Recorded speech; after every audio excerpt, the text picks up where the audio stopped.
Di video kali ini kita akan membahas sebuah drama asal Korea yang berjudul Squid Game. Drama ini mengisahkan tentang sebuah permainan bertahan hidup dengan hadiah uang 45,6 miliar won untuk siapapun yang bisa bertahan sampai di babak terakhir. Terdapat 456 pemain yang datang dari berbagai daerah di Korea dan masing-masing memiliki hutang yang cukup banyak. Oleh sebab itulah, dalam permainan itu mereka rela melakukan apapun agar bisa bertahan dan mendapatkan hadiahnya. Film diawali dengan diperlihatkan seorang duda bernama Gi-hun. Ia bekerja serabutan dan menjadi beban bagi ibunya yang sudah tua. Karena hal itu juga, istrinya meninggalkannya dan menikah dengan lelaki lain. Dengan semua kesialan dalam hidupnya, Gi-hun mencoba menjadi ayah yang baik di hari ulang tahun putrinya. Ia nekat mengambil uang ibunya untuk dilipat gandakan dalam sebuah perjudian.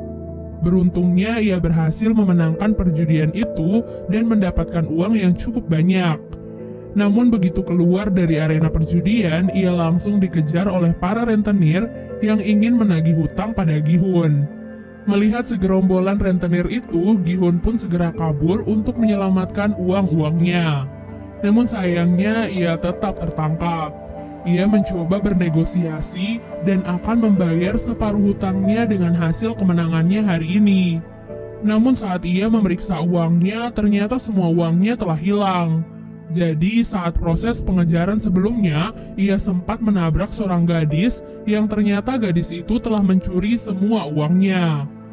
Nah, karena tak bisa membayar hutang, rentenir itu pun memaksa Gi-hun untuk menandatangani sebuah kontrak yang berisi bahwa jika Gi-hun tak bisa membayar hutangnya dalam waktu dekat, maka organ-organ tubuhnya akan diambil dan dijual oleh si rentenir. Semua kesialan hidupnya membuat ia frustasi karena di hari ulang tahun putrinya ia tak bisa membelikan makanan yang enak serta hadiah yang indah. Ia merasa telah gagal menjadi ayah yang baik untuk putrinya. Kini dalam hidupnya yang tersisa hanyalah kemalangan serta hutang yang tak akan sanggup ia bayar. Di tengah keputusasaannya itu, Gi-hun pun mendapatkan secerca harapan. Saat itu, seorang pemuda memberikannya sebuah tiket masuk ke dalam sebuah permainan. Pemuda itu berkata bahwa jika Gi-hun berhasil menyelesaikan permainan di sana, maka ia akan mendapatkan uang yang sangat banyak. Mendengar hal itu, Gi-hun pun langsung tertarik dan mengikuti apa kata pemuda tersebut. Singkat cerita, Gi-hun dan orang-orang lain yang bernasib sama sepertinya dibawa menggunakan sebuah mobil. Mereka pun dibius untuk menjaga kerahasiaan tempat permainan tersebut. Selain itu, semua HP dan barang bawaan mereka juga disita dan akan dikembalikan nanti saat mereka pulang. Terdapat 456 peserta yang dikumpulkan di dalam sebuah ruangan besar. Tempat permainan itu dikelola oleh seseorang misterius bertopeng hitam dengan anak-anak buahnya yang menggunakan pakaian serba merah. Mereka sangat merahasiakan semuanya, bahkan identitas mereka tak boleh diketahui oleh siapapun. Di sana, Gi-hun bertemu dengan beberapa peserta lain. Di antaranya adalah Sang-woo, teman masa kecil Gi-hun, Il-nam, kakek-kakek yang penyakitan, seorang pekerja asing bernama Ali, seorang gangster bernama Dok-soo, seorang wanita bernama Miryong, dan gadis asal Korea Utara bernama Sebyok. Nah, Sebyok adalah gadis yang sebelumnya mencuri semua uang Gi-hun. Jadi saat melihatnya, Gi-hun pun menjadi sangat marah. Namun belum sempat membalaskan dendamnya, para panitia pun datang ke ruangan mereka. Kemudian panitia menjelaskan bahwa selama di sana, mereka akan memainkan 6 permainan. Adapun beberapa aturan yang harus disetujui oleh para pemain sebelum memulai permainan, di mana pemain tidak boleh berhenti di tengah permainan, lalu pemain yang menolak bermain akan langsung dieliminasi, dan yang terakhir, permainan akan dihentikan jika mayoritas dari peserta menyetujuinya. Setelah menyetujui semua persyaratan itu, para peserta pun diarahkan ke ruangan berbeda untuk memulai permainan yang pertama. Permainan pertama yang akan mereka mainkan adalah lampu merah, lampu hijau.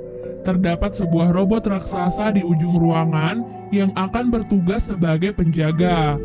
Nah, saat sang robot berkata lampu hijau, para pemain diperbolehkan untuk bergerak secepat mungkin agar mereka bisa segera sampai di garis finish sebelum waktunya habis. Namun, saat robot itu berkata lampu merah, maka para pemain tidak boleh bergerak sama sekali. Karena jika ketahuan oleh si robot, maka mereka akan langsung dieliminasi. Terdengar cukup simpel ya, namun kenyataan yang sebenarnya jauh lebih mengerikan. Bagaimana tidak, maksud dieliminasi dari permainan bukan hanya sekadar dikeluarkan, tapi ditembak hingga tewas. Peluru datang dari berbagai sudut. Semuanya telah diatur agar langsung menembak siapapun yang bergerak selama lampu merah. Karena hal itu, para peserta pun terkejut dan mulai berhamburan di arena permainan. Sayangnya, tindakan itu bukannya membantu mereka, melainkan membuat mereka semua mati sia-sia. Gi-hun dan beberapa pemain yang masih tersisa terpaksa harus terus menyelesaikan permainan meskipun mereka harus melihat ratusan mayat yang tergeletak tak terurus di sekitar mereka. Mereka harus tetap berkonsentrasi agar bisa segera sampai di garis finish dengan aman dan tidak kehabisan waktu. Mereka yang sudah melewati garis finish sebelum waktu habis akan dinyatakan lolos dari permainan pertama dan berhak melaju ke permainan selanjutnya. Gi-hun yang sebelumnya tertinggal mencoba untuk berlari sekencang mungkin di detik-detik terakhirnya. Namun sayangnya ia malah terpeleset dan hampir jatuh. Beruntungnya Ali yang berada di belakang Gi-hun berhasil menarik bajunya sehingga ia bisa bertahan dan akhirnya lolos dari permainan pertama. Sedangkan mereka yang masih tersisa karena kehabisan waktu langsung dinyatakan kalah dan ditembaki satu persatu. Setelah menyelesaikan permainan pertama, para peserta pun kembali dikumpulkan di kamar mereka. Dari 456 peserta, kini hanya tersisa 201 peserta saja. Para peserta yang masih tersisa sangat ketakutan karena apa yang terjadi di permainan pertama. Alhasil, mereka pun sepakat untuk menyudahi semua itu dengan melakukan voting. Sebelum melakukan voting, panitia mengingatkan kepada mereka bahwa kini hadiah yang terkumpul sudah mencapai lebih dari 25 miliar. Hal itu diakumulasikan dengan jumlah para peserta yang telah gugur. Dan jika mereka memilih untuk berhenti dari permainan ini, maka mereka akan dipulangkan tanpa membawa uang sepeser pun. Hal itu tentu membuat mereka semua menjadi goyah. Namun pada akhirnya dengan selisih satu suara saja, mereka pun sepakat untuk menyudahi permainan tersebut.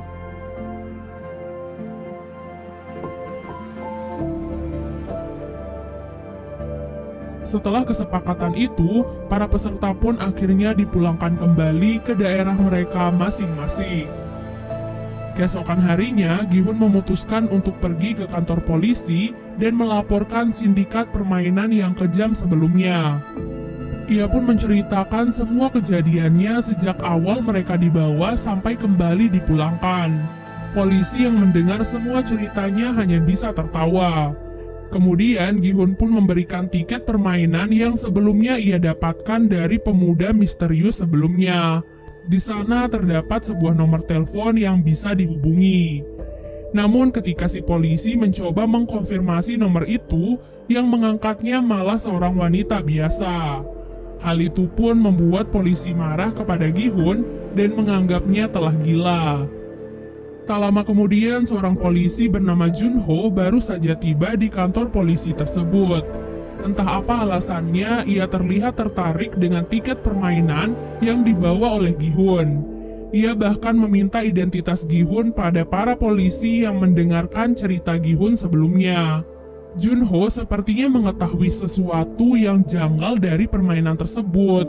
Tak disangka, ia juga memiliki tiket yang sama persis dengan milik Gi-hun. Tiket itu diketahui milik kakaknya yang sudah lama menghilang. Junho pun merasa bahwa kakaknya pasti ada di tempat permainan tersebut. Di tempat lainnya, Gi-hun yang pulang ke rumahnya merasa kebingungan mencari ibunya. Ternyata Ibu Gihun saat ini dirawat di rumah sakit karena menderita penyakit diabetes akut. Bahkan dokter menyarankan kepadanya untuk segera melakukan operasi. Namun sang ibu justru memilih untuk pulang karena tak sanggup membayar biaya pengobatan di rumah sakit. Hal itu pun membuat Gihun sedih dan kecewa pada dirinya sendiri.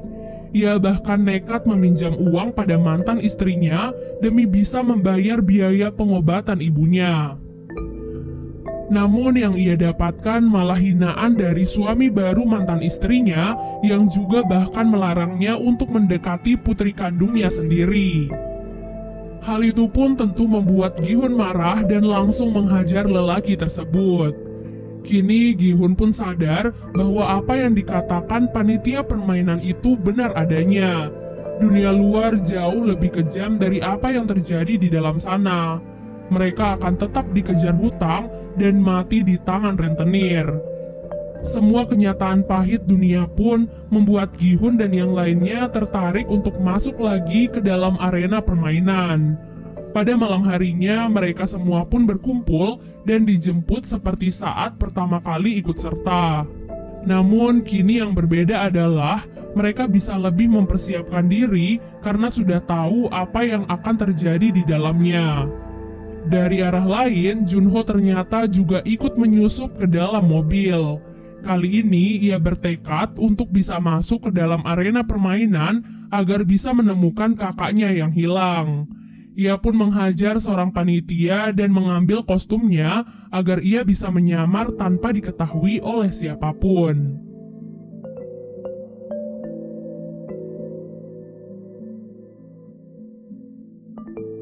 Seperti biasanya, para peserta pun kembali dikumpulkan dalam sebuah ruangan besar.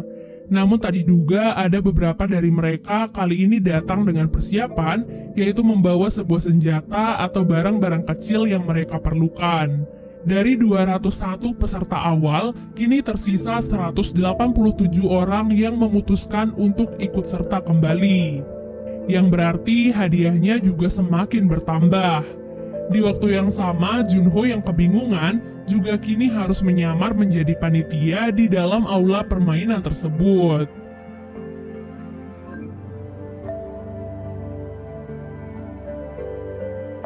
Pada malam harinya, Sebyok yang membawa pisau kecil pergi ke toilet dan mencoba menyusup lewat ventilasi. Dengan bantuan Miryong, ia pun berhasil masuk ke dalam ventilasi dan melihat apa yang terjadi di ruangan lainnya. Di sana ia melihat bahwa para panitia sedang membuat gulali berskala besar. Namun ia tak tahu apa yang akan dilakukan dengan semua gula tersebut.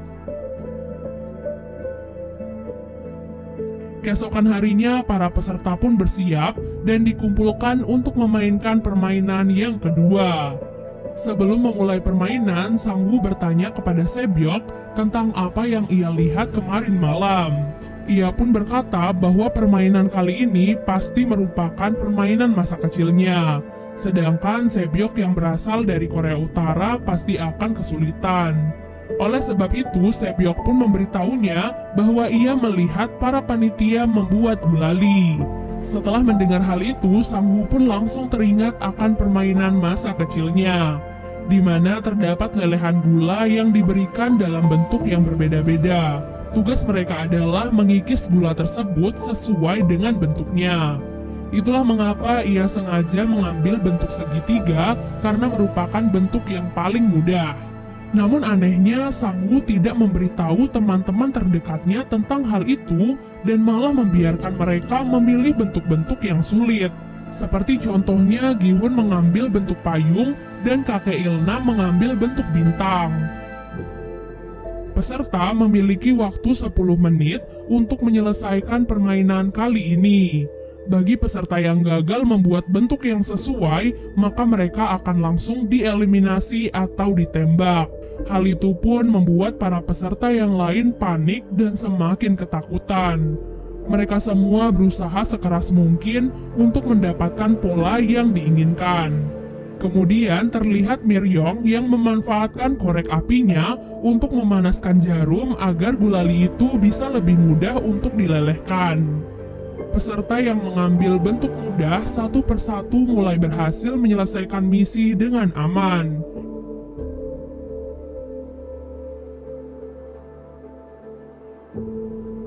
Namun yang menjadi masalah adalah para peserta yang mengambil bentuk-bentuk yang sulit.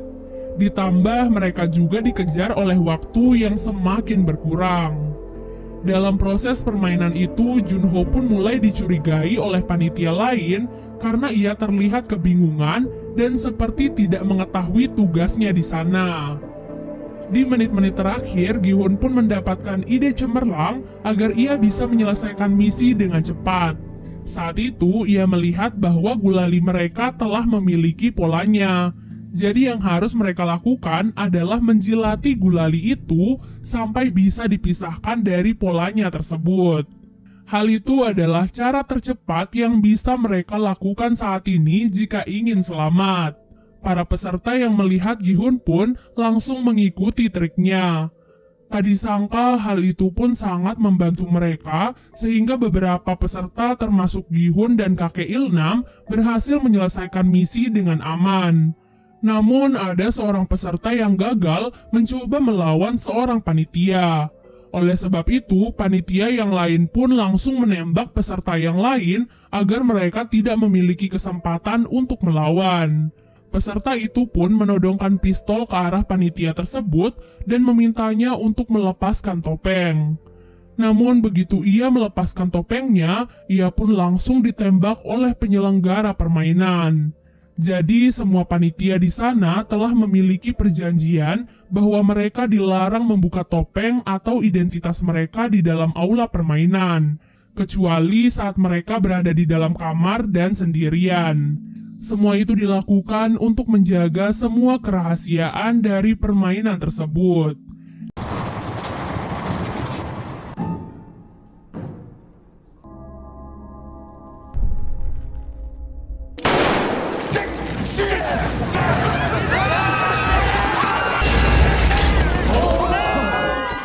Dimulai dengan diperlihatkan para peserta yang berhasil menyelesaikan tantangan gulali sebelumnya. Setelah lelah bermain, para peserta pun diberikan cemilan untuk masing-masing orang. Doksu, Miryong, dan para anak buah mereka merasa tidak puas dengan pembagian itu dan memilih untuk mengantri lagi agar bisa mendapatkan cemilan lagi. Tak disangka jumlah cemilan itu ternyata sudah disesuaikan dengan jumlah pesertanya. Jadi karena perbuatan Doksu dan anak buahnya, beberapa peserta pun tidak mendapatkan bagian cemilan. Seorang peserta yang tidak mendapatkan bagian lantas mengamuk dan mencoba melawan Doksu. Namun sayangnya ia malah dihajar oleh Doksu sampai tewas. Semua peserta yang menonton kejadian itu pun sangat terkejut dan meminta panitia untuk melakukan sesuatu. Panitia sama sekali tidak peduli dengan apa yang terjadi di luar permainan. Yang ada mereka malah menampilkan bahwa dengan tereliminasinya seorang peserta, maka hadiah uangnya akan semakin bertambah. Tak disangka hal itu pun membuat Doksu dan para anak buahnya menjadi berpikir untuk membunuh peserta lain agar saingan mereka menjadi berkurang. Tanpa sadar, para peserta pun mulai terbagi menjadi beberapa kubu. Mereka pun saling bekerja sama untuk mempertahankan anggota-anggota di dalam kubu mereka. Di waktu yang sama, terlihatlah seorang peserta yang sedang melakukan sesuatu dengan beberapa panitia secara rahasia. Rupanya peserta itu adalah seorang dokter dan beberapa panitia di sana melakukan suatu kejahatan yang tidak diketahui oleh sang penyelenggara. Jadi, para panitia itu melakukan jual beli organ para peserta yang sudah mati dan si dokter ditugaskan untuk mengambil organ-organ mereka dengan imbalan ia akan diberikan informasi tentang permainan selanjutnya yang akan mereka mainkan. Dengan mendapatkan informasi tersebut, si dokter bisa mempersiapkan dirinya terlebih dahulu sebelum permainan itu dimulai. Pada malam harinya, seperti biasanya, lampu ruangan mereka akan dimatikan agar mereka bisa beristirahat. Namun kesempatan itu malah digunakan oleh Doksu dan anak buahnya untuk membunuh para peserta di dalam kegelapan. Malam mengerikan itu dipenuhi dengan teriakan kesakitan dan darah di mana-mana. Ditambah lagi dengan keadaan yang gelap gulita, mereka pun menjadi kesulitan untuk menyelamatkan diri. Gi-hun, Sang-woo, dan Ali pun langsung bergerak untuk menyelamatkan kakek Ilnam. Namun mereka tak bisa menemukan kakek Ilnam di kasurnya. Ternyata kakek Ilnam sudah lebih dulu menyelamatkan diri dengan pergi ke tempat yang paling atas. Dari posisinya itu, ia berteriak meminta para peserta untuk berhenti saling membunuh satu sama lain. Di saat itulah para panitia pun datang dan mengamankan situasi. Ruangan itu terlihat sangat berantakan dengan mayat yang berserakan. Mayat-mayat itu kemudian dibersihkan dan dipindahkan oleh panitia tersebut. Singkat cerita, keesokan harinya mereka pun dikumpulkan kembali untuk mengikuti permainan selanjutnya. Kali ini mereka diminta untuk membuat tim yang berisikan 10 orang. Si dokter yang sudah mengetahui permainan pun sengaja memilih Doksu dan anak buahnya sebagai timnya karena permainan yang akan mereka mainkan adalah tarik tambang. Sementara Gi-hun dan peserta lain yang tidak tahu apapun memilih teman-teman terdekat mereka dengan random. Bahkan tim Gi-hun dipenuhi oleh 3 wanita dan 1 kakek-kakek. Alhasil, tim itu pun menjadi sasaran empuk bagi tim lainnya.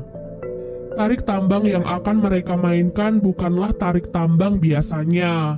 Mereka akan bertanding di atas ketinggian sehingga salah satu tim yang kalah pastinya akan jatuh dan tewas.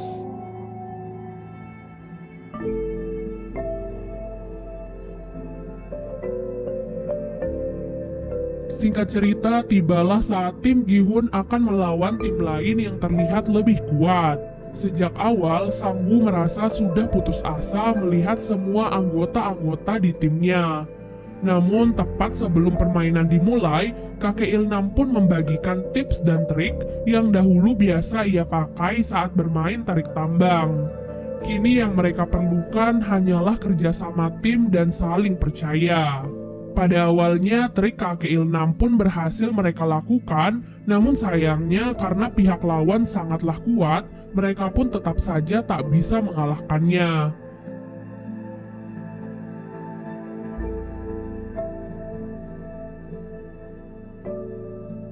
Sampai di detik-detik terakhir, Sang-woo pun memimpin para anggota tim untuk melakukan langkah berani. Ia menyuruh mereka semua untuk maju 3 langkah. Hal itu dilakukan agar tim lawan otomatis terjatuh. Meskipun pada awalnya mereka sempat ragu, namun pada akhirnya berkat hal itu mereka pun dapat membalikan keadaan dan akhirnya dapat memenangkan permainan tersebut. Di akhir permainan, dari 80 peserta, kini tersisalah 40 peserta yang masih bertahan.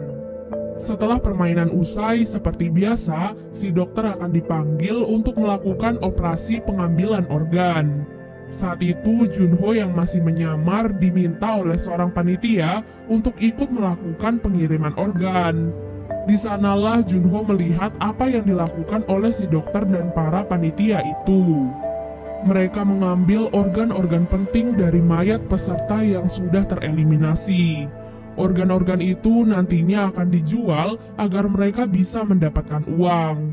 Setelah menyelesaikan tugasnya, dokter itu pun meminta imbalannya pada para panitia. Namun para panitia itu mengaku belum mengetahui apa permainan selanjutnya. Hal itu tentu saja membuat si dokter pun sangat marah. Karena jika malam ini ia tidak mendapatkan info apapun, maka Doksu pasti akan langsung membunuhnya. Dengan pisau operasinya, ia pun langsung membunuh seorang panitia dengan brutal. Setelah itu, ia pun keluar dan kabur dari ruangan labirin tersebut dan dikejar oleh seorang panitia. Sampai akhirnya mereka pun tiba di ruangan permainan sebelumnya. Di sana si panitia mencoba menenangkan si dokter karena ia tak ingin frontman atau si penyelenggara mengetahui rahasia mereka. Namun sayangnya keributan itu pun langsung diketahui oleh frontman. Tak ingin membuang waktu, ia pun langsung membunuh si panitia itu dan juga si dokter. Frontman sebenarnya tidak peduli dengan kejahatan yang mereka lakukan di belakangnya. Namun dalam permainan itu, ia sangat menjunjung tinggi kesetaraan. Ia tak ingin ada peserta yang diperlakukan spesial di sana. Ia percaya bahwa setiap orang berhak mendapatkan kesempatan terakhir untuk mempertahankan hidup mereka dengan adil. Di waktu yang sama, Junho dan seorang panitia menyusup lewat pintu rahasia. Keduanya ditugaskan untuk mengirim organ-organ sebelumnya kepada para pembeli. Tak disangka setelah melewati jalan rahasia itu, panitia itu pun menodongkan pisau ke arah Junho. Ternyata ia selama ini sudah curiga pada Junho karena sudah bersikap aneh. Untuk melindungi dirinya, Junho pun mengeluarkan pistolnya. Dengan pistol itu, ia pun membunuh panitia itu dan menyusup masuk ke dalam ruangan frontman. Sementara itu, frontman dan para panitia pun melihat mayat panitia lain yang tertembak. Dari peluru di kepalanya, frontman yakin bahwa peluru itu adalah peluru dari pistol polisi. Alhasil, ia pun segera mengerahkan semua panitia untuk mencari penyusup tersebut. Sementara itu, Junho yang menyusup ke dalam ruangan frontman mencoba untuk mencari tahu informasi tentang kakaknya. Dari puluhan berkas-berkas di sana, ia pun menemukan fakta bahwa kakaknya memang pernah menjadi peserta dalam permainan tersebut. Setelah itu, waktu permainan selanjutnya pun tiba.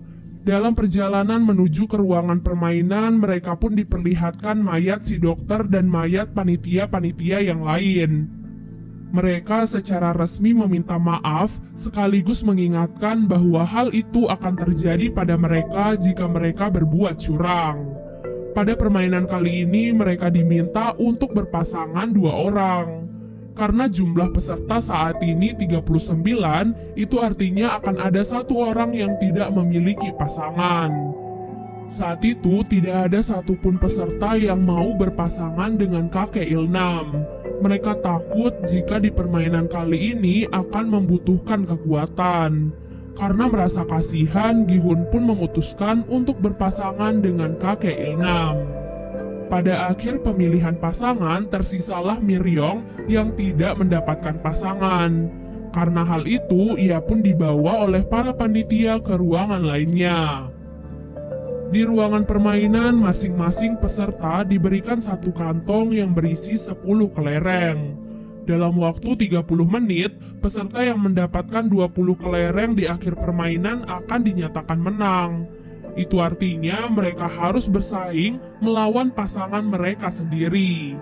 Gi-hun yang berpasangan dengan kakek Ilnam berusaha menyadarkannya karena saat itu penyakit kakek Ilnam sedang kambuh. Sehingga ia pun tidak peduli dengan permainan dan berkeliling di sekitar arena. Hal itu tentu membuat Gi-hun panik dan terpaksa membentak kakek Ilnam. Dengan begitu, kakek Ilnam pun sadar dan mau bermain dengannya. Mereka memutuskan untuk bermain tebak-tebakan. Mereka hanya perlu menebak jumlah kelereng di tangan lawan, apakah ganjil atau genap. Tak disangka kakek Ilnam ternyata berkali-kali menebak benar yang membuatnya menang banyak. Hal itu pun membuat Gi-hun semakin panik. Sementara Sang-woo yang berpasangan dengan Ali memutuskan untuk bermain secara adil. Dalam permainan itu, Ali pun menang dan mendapatkan kelereng yang cukup banyak. Ali merasa bersalah dan tidak tega pada Sang-woo. Namun mau tidak mau, salah satu dari mereka pasti akan mati. Sang-woo yang sudah kalah memutuskan untuk memanfaatkan kepolosan Ali dan menipunya. Ia mengambil semua kelereng Ali dan menukarnya dengan batu. Dengan begitu, ia pun berhasil lolos dari permainan kali ini.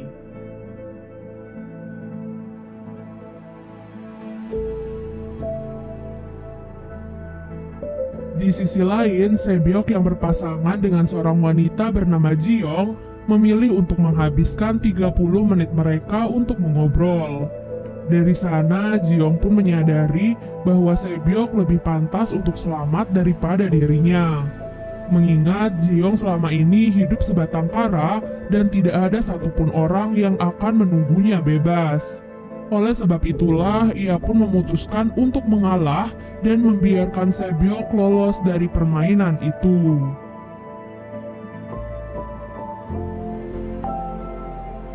Kembali kepada kakek Ilnam dan Gi-hun. Saat itu kelereng Gi-hun hanya tersisa satu. Itu artinya tinggal satu langkah saja kakek Ilnam akan berhasil menang dalam permainan kali ini. Tadi sangka Gi-hun salah menebak pada kesempatan terakhirnya. Namun karena penyakitnya, kakek Ilnam pun lupa apa tebakan dari Gi-hun. Karena hal itu, Gi-hun pun mengganti tebakannya sehingga ia pun berhasil menang. Hal itu terus dilakukan oleh Gi-hun agar bisa membalikan keadaan. Sampai akhirnya kelereng kakek Ilnam pun hanya tersisa satu. Saat itu kakek Ilnam pun menyarankan agar mereka bermain satu ronde lagi, namun harus mempertaruhkan semuanya. Gi-hun yang mendengar hal itu merasa tidak adil, karena ia memiliki 19 kelereng, sementara kakek Ilnam hanya memiliki satu kelereng. Mendengar hal itu, kakek Ilnam pun berkata bahwa selama permainan tadi, ia tahu bahwa dirinya telah dibodohi oleh Gi-hun. Namun, ia sengaja membiarkan Gi-hun melakukan hal itu. Gi-hun yang mendengar hal itu pun merasa sedih dan bersalah. Kakek Ilnam pun meraih tangan Gi-hun dan memberikan satu kelereng terakhirnya pada Gi-hun. Kemudian kakek Ilnam pun berterima kasih kepada Gi-hun yang sudah merawatnya selama ia berada di sana. Dan berkat Gi-hun juga kakek Ilnam merasa bahagia di sisa-sisa terakhir hidupnya. Tepat setelah mengatakan hal itu, waktu pun habis. Kakek Ilnam, Ali, dan yang lainnya pun dinyatakan tereliminasi dan ditembak hingga tewas. 일반 유리로 되어 있습니다.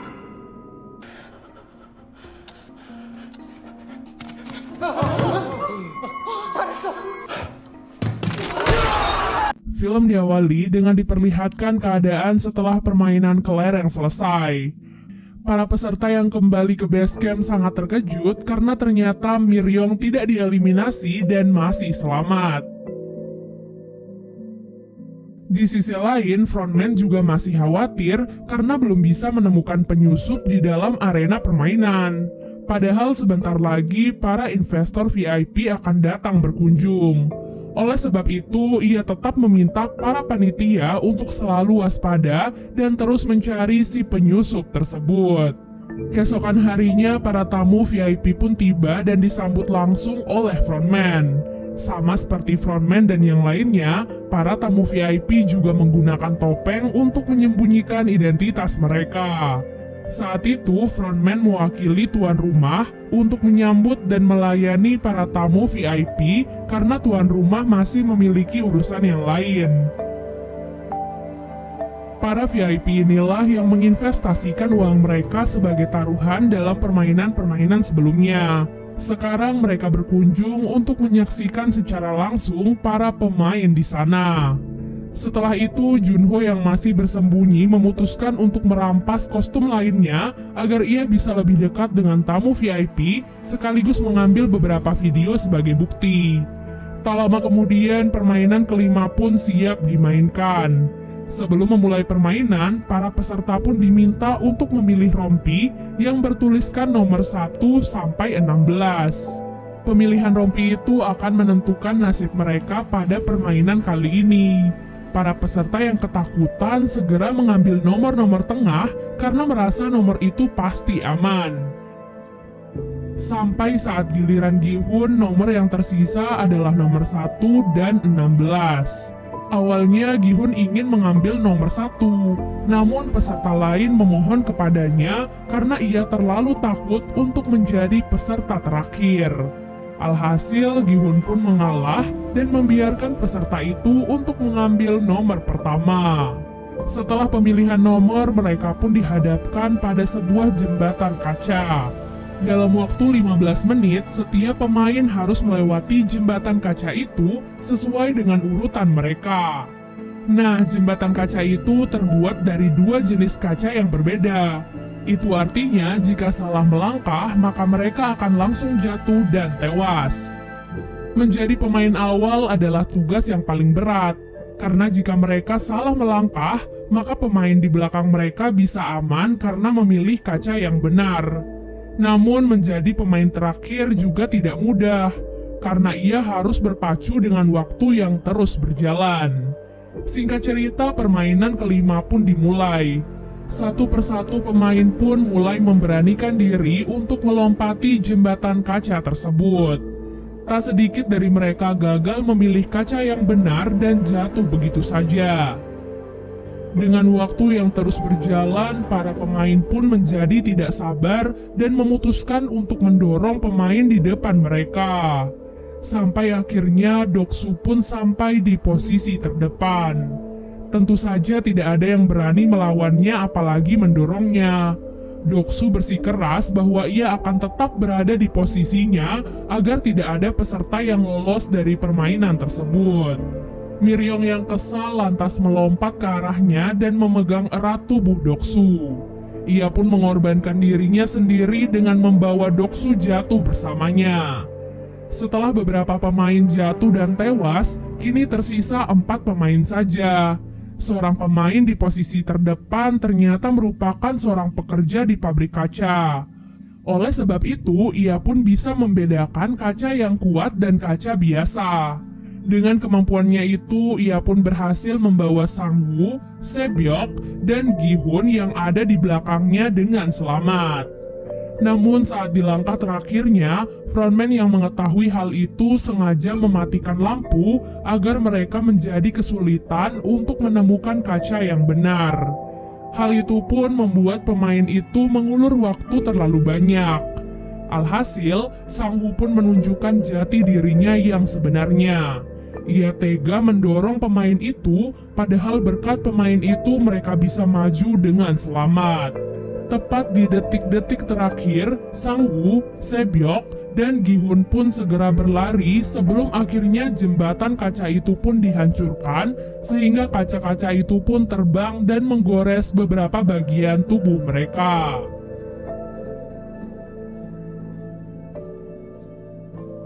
Dari ruangan berbeda, para tamu VIP sepertinya cukup puas dengan hasil permainan kali ini. Junho yang berada di sana masih sibuk melayani mereka. Kemudian seorang tamu VIP sepertinya tertarik kepada Junho dan menyuruhnya untuk duduk di dekatnya. Setelah itu, tamu VIP itu pun membawa Junho ke ruangan lain. Junho yang merasa direndahkan akhirnya marah dan menodongkan pistolnya pada tamu VIP tersebut. Junho kemudian meminta tamu VIP itu untuk memberikan informasi apapun tentang tempat permainan itu. Nah, hal itu kemudian direkam oleh Junho untuk dijadikan bukti. Setelah mendapatkan rekamannya, Junho pun menghajar tamu itu hingga pingsan dan kabur dari arena permainan itu dengan alat selam yang ada di sana. Ia pun mengerahkan beberapa anak buahnya untuk ikut mencari Junho. Tak lama kemudian, Junho pun sampai di pulau seberang. Ia ingin menghubungi ketua polisi untuk meminta bantuan, sekaligus mengirimkan bukti-bukti yang ada di handphonenya. Namun karena di sana tak bisa mendapatkan sinyal, ia pun memutuskan untuk mendaki ke tempat yang lebih tinggi. Tak lama kemudian, frontman dan anak buahnya juga sampai di sana. Mereka segera menyusuri pulau itu untuk menangkap Junho. Sayangnya sebelum ia bisa mengirim bukti dan mendapatkan bantuan, Junho pun tertangkap oleh frontman dan anak buahnya. Tak disangka sosok pria di balik topeng frontman ternyata adalah kakaknya sendiri yang selama ini ia cari. Junho pun bertanya kepada kakaknya mengenai alasannya melakukan semua ini. Namun belum sempat mendapatkan jawaban, Junho pun ditembak oleh kakaknya sendiri dan jatuh ke laut. Di tempat lainnya, Sang-woo, Sebyok, dan Gi-hun yang berhasil lolos dipersilahkan untuk mengganti pakaian mereka dan makan malam bersama. Saat mengganti pakaiannya, Sebyok terlihat pucat dengan darah yang terus mengalir dari perutnya. Rupanya pecahan kaca besar dari permainan sebelumnya telah menancap tepat di perut kirinya. Ia pun merobek seragamnya dan menutupi lukanya itu dengan seragam tersebut. Tak lama kemudian, Gi-hun dan yang lainnya pun dihidangkan makanan lezat untuk pertama kalinya. Di sana, Gi-hun dan Sang-woo melahap makanan mereka sampai habis. Sementara Sebyok yang masih kesakitan bahkan tak mampu memotong dagingnya sendiri. Setelah makan malam itu, masing-masing dari mereka pun dibekali pisau kecil. Gi-hun terlihat masih marah pada Sang-woo karena tega membunuh pemain sebelumnya. Ia pun berniat untuk membunuh Sang-woo dengan pisaunya dan memenangkan permainan itu dengan Sebyok. Setelah itu, ia pun menghampiri Sebyok dan mengajaknya untuk bekerja sama. Sebyok yang sudah semakin lemah berpesan kepada Gi-hun bahwa jika ia berhasil selamat dan lolos dari sana, ia meminta Gi-hun untuk mengurus adiknya yang saat ini berada di panti asuhan. Setelah mengatakan hal itu, Gi-hun pun baru menyadari bahwa baju Sebyok kini telah dipenuhi oleh darah. Ia pun panik dan berlari ke pintu untuk meminta bantuan. Tak lama kemudian, para panitia pun datang sambil membawa peti. Tak disangka saat Gi-hun meminta bantuan, Sang-woo ternyata telah membunuh Sebyok dengan pisaunya sendiri. Hal itu pun membuat Gi-hun merasa bersalah kepada Sebyok dan menjadi semakin marah pada Sang-woo. Sementara Sang-woo dengan santai berkata bahwa ia hanya ingin membantu Sebyok untuk menyudahi segala kesakitannya. Keesokan harinya, permainan terakhir pun tiba. Dua orang yang masih tersisa yaitu Gi-hun dan Sang-woo akan memainkan permainan yang disebut Squid Game. Kebetulan permainan itu adalah permainan masa kecil mereka. Mereka kemudian mendapatkan peran yang berbeda, Gi-hun sebagai penyerang dan Sang-woo sebagai orang yang bertahan. Seperti biasanya, dari ruangan lain, para tamu VIP dipersilahkan untuk menonton permainan terakhir dan menjadi saksi siapa yang akan keluar sebagai pemenang. Gi-hun dan Sang-woo sama-sama membawa pisau yang kemudian mereka gunakan untuk saling menyerang. Dengan diiringi hujan, keduanya pun mulai bertarung satu sama lain. Pada satu kesempatan, Sang-woo berhasil merebut pisau dan menusuk tubuh Gi-hun beberapa kali. Namun Gi-hun tak menyerah, ia terus bangkit dan terus melawan. Usaha Gi-hun itu pun berhasil membuat Sang-woo tak berdaya. Dengan pisau yang tertancap di tangannya, Gi-hun pun mendekati tubuh Sang-woo dan berniat menikamnya. Namun tak diduga, Gi-hun tidak tega melakukan hal itu dan malah menancapkan pisaunya di samping Sang-woo. Ia memutuskan untuk tidak membunuh Sang-woo dan berjalan ke garis finish. Namun hal itu tak bisa ia lakukan. Secara mengejutkan, Gi-hun memutuskan untuk berhenti dari permainan itu. Itu artinya Gi-hun tak ingin mengambil hadiah uangnya dan memilih untuk menyelamatkan sahabatnya. Sesuai dengan aturan ketiga, ia hanya perlu meminta Sang-woo untuk berhenti dari permainan. Namun Sang-woo menolak hal itu dan malah menikam dirinya sendiri. Sebelum meninggal dunia, Sang-woo pun menitipkan ibunya pada Gi-hun. Dengan begitu, mau tidak mau, Gi-hun pun langsung dinyatakan menang. Setelah semua perjuangannya itu, Gi-hun pun dikembalikan ke tempat asalnya lengkap dengan kartu kredit yang berisi 45,6 miliar won. Dengan semua uang itu, Gi-hun sama sekali tidak bahagia. Ia malah merasa sedih dan frustasi atas kematian ratusan orang termasuk sahabatnya. Bahkan saat melihat ibu Sang-woo, Gi-hun tak sanggup menatap matanya. Bak jatuh tertimpa tangga, di dalam rumahnya Sang-woo hanya bisa menangis menatap jasad ibunya yang sudah tewas. 1 tahun kemudian, penampilan Gi-hun menjadi semakin berantakan. Saat sedang duduk sendirian, ia pun ditawari bunga oleh seorang wanita tua. Ternyata di dalam bunga itu terdapat amplop yang berisi kartu permainan dengan tulisan tempat yang harus Gi-hun datangi. Sesampai di tempat tujuan, Gi-hun sangat terkejut melihat kakek Ilnam yang sedang dirawat. Sejauh yang Gi-hun ketahui, kakek Ilnam seharusnya sudah mati saat di permainan kelereng. Tak diduga kakek Ilnam ternyata adalah tuan rumah sekaligus atasan frontman.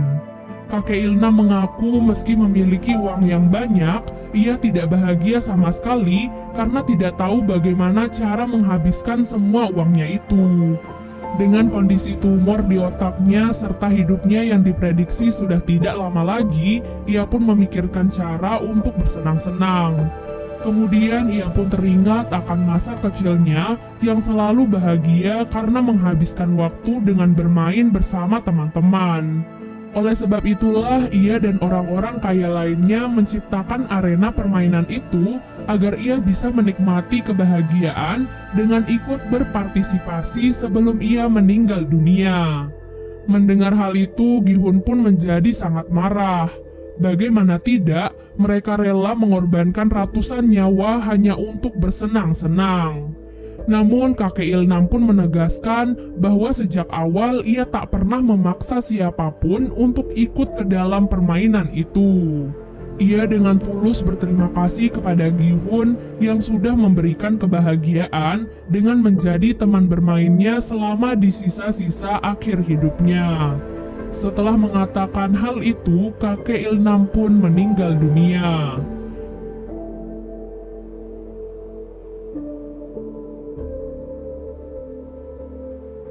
Keesokan harinya, Gi-hun pun memulai kehidupan barunya dengan damai. Ia pun menjemput adik Sebyok di panti asuhan dan menitipkan anak itu pada ibu Sang-woo. Tak lupa ia juga meninggalkan 1 koper uang untuk mereka sebagai pelunasan janjinya pada Sebyok dan Sang-woo. Film diakhiri dengan diperlihatkan Gi-hun yang akan pergi menyusul putrinya ke Amerika. Sebelum pergi, ia melihat seorang pria misterius yang sedang bersama korban permainan selanjutnya. Setelah itu, Gi-hun pun merebut kartu tersebut dan menelpon frontman. Di sana ia berjanji kepada frontman bahwa ia akan membalas semua perbuatan busuk mereka bagaimanapun caranya. Dan film pun selesai. Jadi itu dia guys, akhir dari drama Squid Game. Semoga bisa menjadi pelajaran untuk kita semua ya. Terima kasih banyak udah nonton dan sampai jumpa. Bye!